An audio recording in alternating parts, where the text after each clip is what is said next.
What is up, my legends? It's Scion. We are back. Alright, so here we go. We're going to talk about Yuna, pretty much how to Yuna and what you would use her for, where you would use her, and how do you have fun with her. Alright, of course, in order to get Yuna, you have to start with your connection. And you need to start first with Hazel, getting Hazel.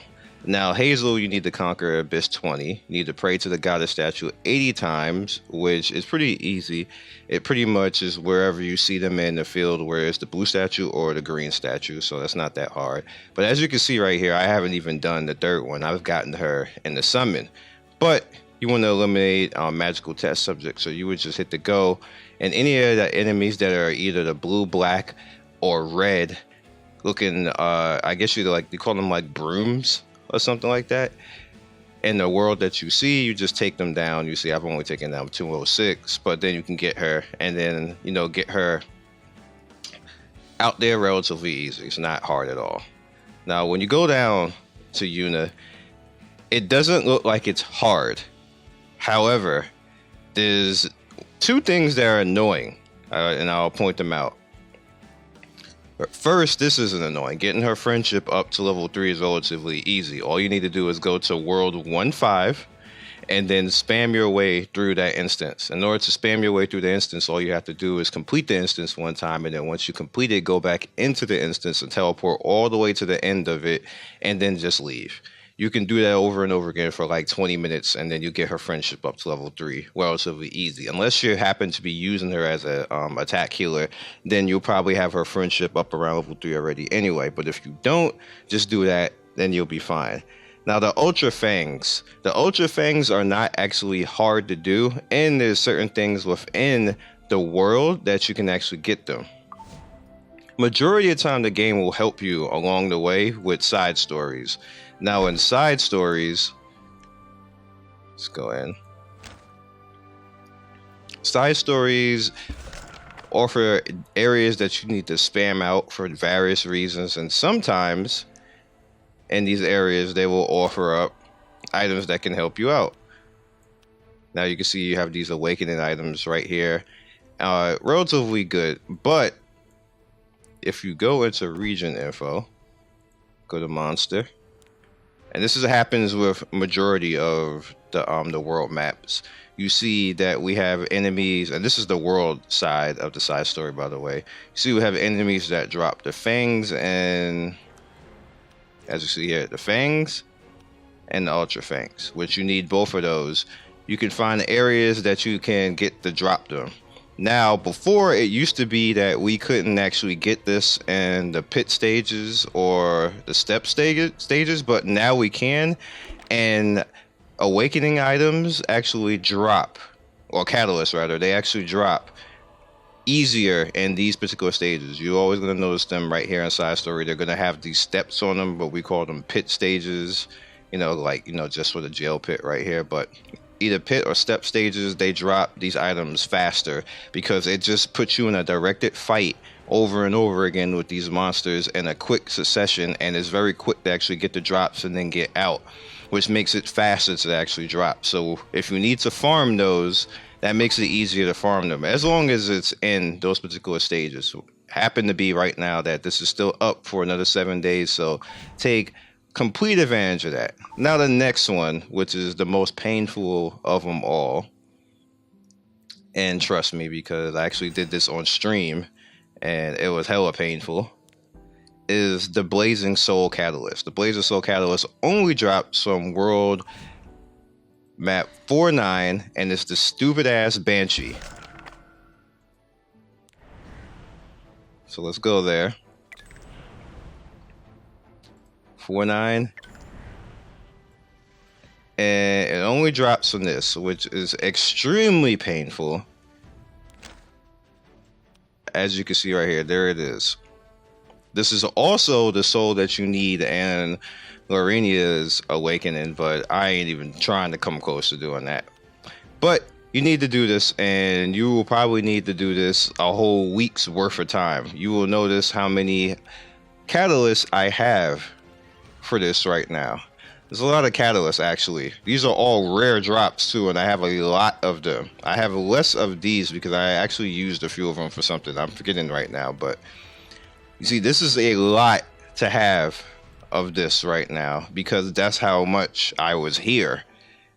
These are like 1% drops, and I think this is like 0.00001%. It took me forever to actually do this. You will be here a while unless you have RNG of the gods when it comes to this, and you can get the hell out of here in less than a day. But it will take you a while, so just it'll drop eventually. Have faith and have enough leaves or enough energy to actually spend your time here. That's the best I can tell you. Now, after you are lucky enough to go through all of that, you will have yourself Legs Almighty. Actually, I'm sorry, I'm forgetting one last step. Eliminate 800 machinery. Now, what I did for that is I just went to World 2. Let's go in. Just getting ahead of myself there. I went to region. I'm sorry, back out. Rip. I went to world 2, of course. I'm supposed to go out in the region map. There we go.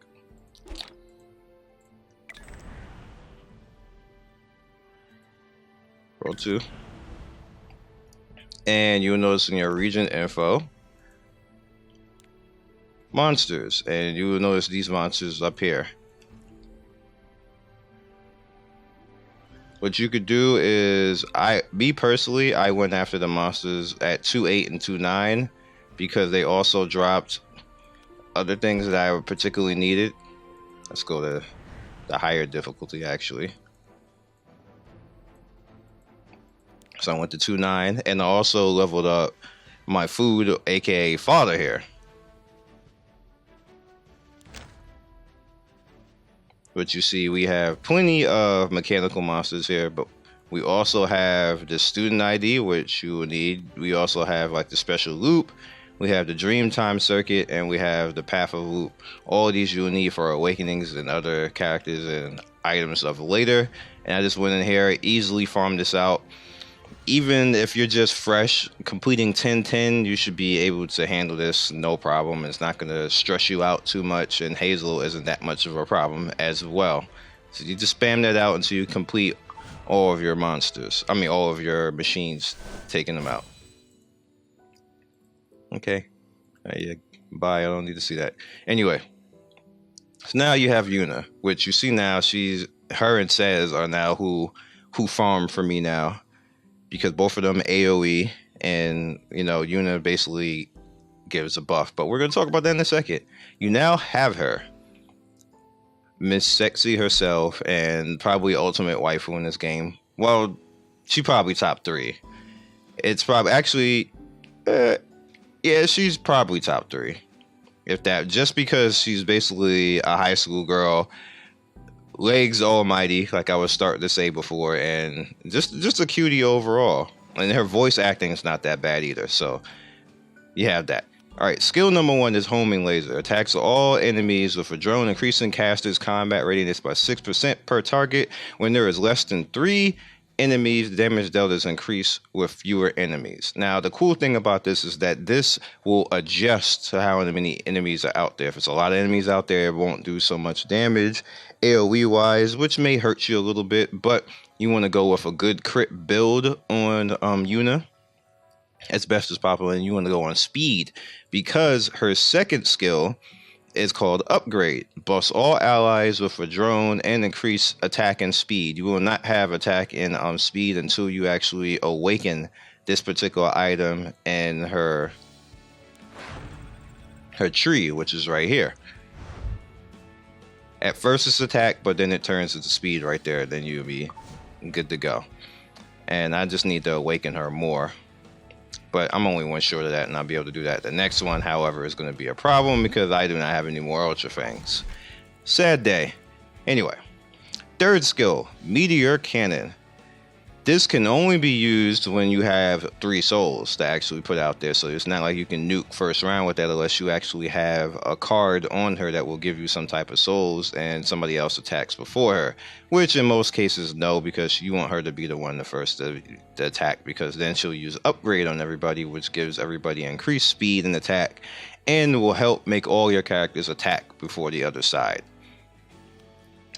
But with that said, Meteor Cannon attacks all enemies with her enormous and powerful cannon, inflicting huge damage. When there are less than 3 enemies, the damage dealt increases with fewer enemies. Again, she is a adjustable DPS, meaning that when there is nobody out there, she is trying to single target somebody's face, which is extremely good. Now, for builds, you can do various things depending on how you want to use her. She can actually be a nuker as an archer if you want to use her that way and you're not going for a speed team. However, most people will use her as a speed team. And that's what as a speed, there's a speed buffer for your team. Me personally, that's what I'm using her for. I think she works well as that, so I went with speed and crit. Now, you can go with critical damage and crit, and that would be fine, but she will not be as fast, and your team will not be as fast as you probably would like it. And it's probably in your best interest to be a little bit faster, especially as you go deeper into the places like the Abyss, or if you're going into PvP, you definitely want to go with speed and crit. And if you have some good rolls, you can even go with speed and HP to keep her alive a little bit longer, because her health is not all that great. But with that said, you see the stuff that I went on here with. On your boots, you want speed. I couldn't get speed, but I did get boots with attack and speed on them, which is just fine because they have, pretty good crit damage, attack, and then speed, and then she got some health. So best of all worlds, you still want to go with attack and maybe crit or crit damage right here, which I did actually get in this particular necklace. I just don't have any resources to level this necklace, which is unfortunate. But yeah, so in my opinion, you should probably go speed right here, attack damage, and then crit on the necklace. Just crit percent, because you want to get your crit somewhere around 70 to 100% when it comes to Yuna, and she'll shine even more because she attacks a whole lot more because of her speed scaling. So, with that said, going into the awakening that I showed you a little bit before, your first awakening is attack percentage, as you see right there, gives you 3% attack percentage, then gives you 20 on attack and 60 on health. Pretty nice overall. You have your health increase, which gives you 3%, 20% to attack, and 20 to attack, 60 to health. You have your awakening, which I showed you before. Once you awaken this particular skill, it gets attack and speed. You have your potential stone right here, which gives you critical chance, and then 30 attack and 80 health, which is good for health. You have the 5th one on your potential stone, which gives you 6% and 30 to attack and 80 to health, but you will notice a hefty 15 Ultra Fangs to get Yuna to her 6% on her 5th awakening, which is a bit much. Which makes me, you kind of get that, okay, this is what you're supposed to. She's really a high tier ranger when they're putting this much of a cost on that, because that's a lot. That's a whole hell of a lot for this character, and she's a free character that you get, but this is a hell of a grind for this character. And then again, you have the Blazing Soul again, which is an absolute nightmare, but it gives you, if you can do it, 6% health, 30 to your attack, and 80 raw stats to your health. This is a nightmare because there's other stuff that needs this as well. And then on top of that, you need 10. It took me 3 days to get 3. Spending at least 2,500 energy, and this shit wants 10. They can go all the way to hell with this. I don't even understand why this is like this. Oy vey. Anyway. However, if you do that, she'll be in a good space and a good shape. Now, let's talk a little bit about her MolaGora usage. Me personally, they're going to change this in a day. They just announced that overall that they're going to push the patch back a day. So even if you spend anything on this right now, you're going to get it back again. But She is all raw damage in all of this, and if you look at it, that's 15 in the first three, and then another 35 and next one, so that's 50% extra damage on top of what she's going to do right here. The second skill is going to allow you to get one acquired soul and one turn cooldown, which pushed this down to 4 turns, which is pretty cool. And then you look at this one, which it gives you pretty much, if looking down, another 50% on top of her meteor cannon. So once you get her fully pushed out, she's going to be doing some decent damage. So let's talk about the artifacts. Now, the artifacts, I found one thing that was a problem with her. When you put Infinity Basket on her, the first round is negated. She will not do anything the first round if she attacks first, because it'll go off, but she won't follow up anybody the first round for whatever reason. I don't know if that's a bug or a problem or whatever else, but it doesn't work. Rosa Hargana, on the other hand, does work the first round.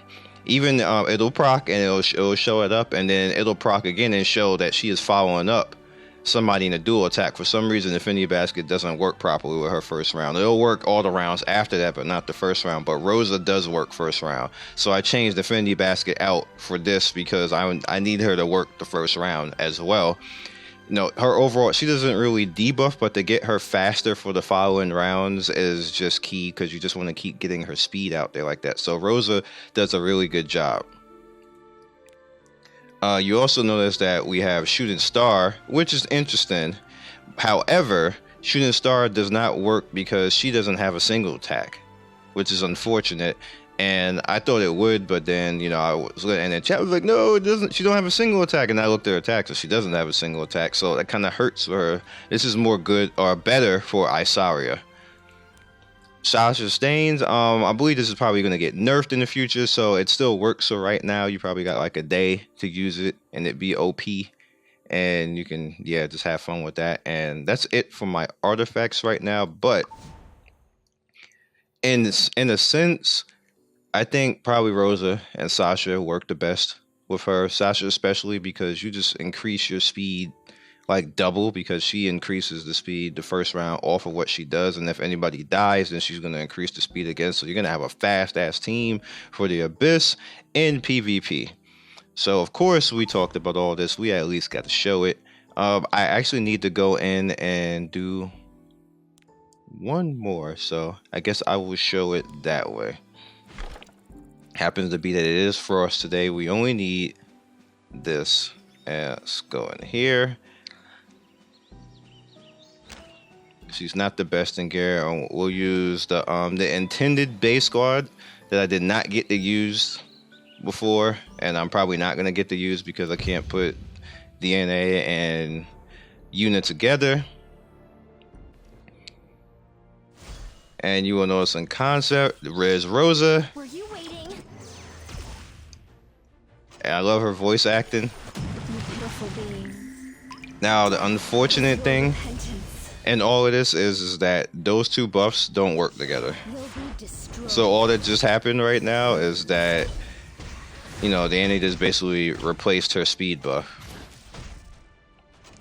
Sad face, right? I won't lose.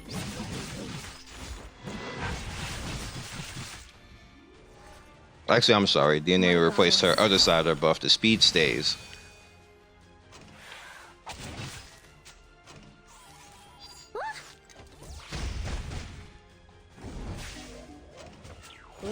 Alright, so you saw her come out with her orb and pretty much smack everything down, which, like, if all of this actually had worked pretty well, then that would be cool. And you see she increased readiness, then she increased her readiness, then she increased her readiness. This team is just a readiness, like, they're just ready to go run all over the place. Just a whole bunch of fast women. Wow, that sounded terrible just now. There's Rosa again.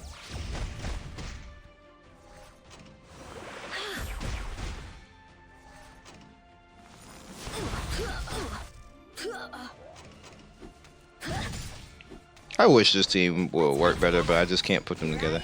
And there's her Rosa working. We're gonna get to see her cannon now. Of course, you're gonna get the panty shot because that's what she's famous for. For whatever reason, she decided to Like, it just doesn't even make any sense why you would just see it at that point. That is a short ass skirt, so you should see it all the time, but whatever. It doesn't want to show it at that point because it got to be cinematic. It doesn't count if it's not cinematic panties. Hello. It's me, Whatever that means.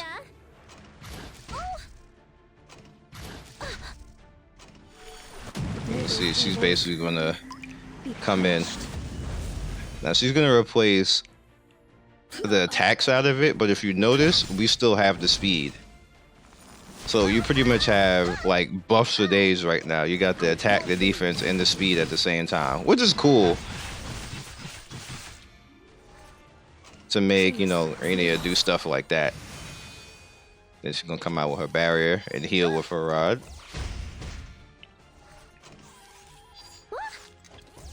So you're looking at a team with 4 buffs going on right now.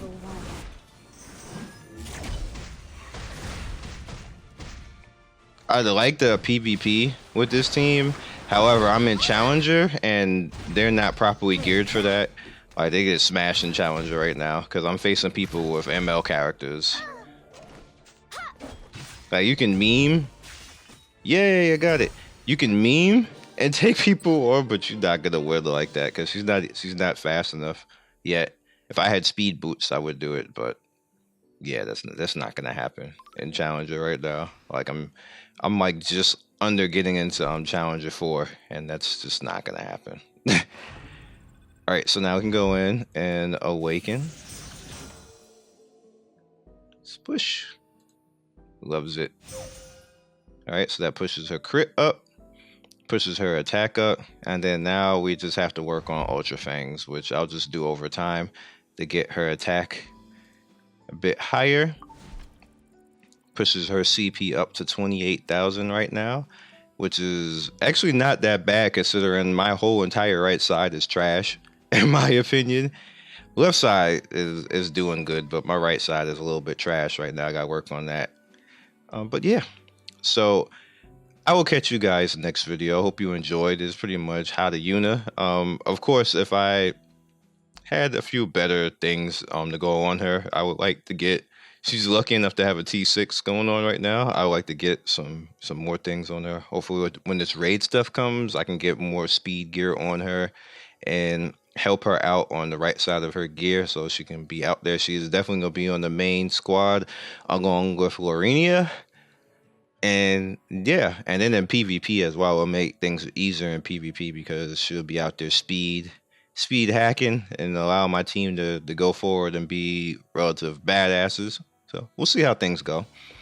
Catch you guys next video. Like and subscribe. Follow me on Twitch, Twitter, and Discord. Don't forget that we also have the giveaway where the link's always in the first comment pinned for a free game every month for you guys who are, you know, just my supporters. Like you guys know I like just give stuff away. I always like to hook people up. So catch you guys later and peace.